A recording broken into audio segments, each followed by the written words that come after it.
গাধাকে সৃষ্টি করার পর তাকে বলা হলো সকাল থেকে সন্ধ্যা পর্যন্ত তাকে ক্লান্তিহীন পরিশ্রম করতে হবে,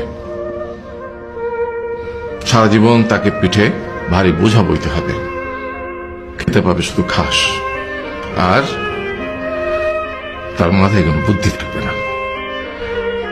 তার আয়ু হবে 50 বছর। গাধা করজোড়ে সৃষ্টিকর্তাকে বলল, আমি এত বছর বাঁচতে চাই না, আমাকে 20 বছর আয়ু দেওয়া হোক। সৃষ্টিকর্তা সেটাই মঞ্জুর করলেন। কুকুরকে যখন সৃষ্টি করা হলো তখন তাকে বলা হলো যে সে হবে মানুষের সবচেয়ে বড় বন্ধু, কিন্তু সে খাবে মানুষের উচ্ছিষ্ট, এবং তার আয়ু হবে 30 বছর। কুকুর সৃষ্টিকর্তাকে বলল, আমি এত বছর বাঁচতে চাই না, আমাকে 15 বছর আয়ু দেওয়া হোক। সেটাই মঞ্জুর করা হলো। এরপর বানরকে বলা হলো, তুমি শুধু গাছের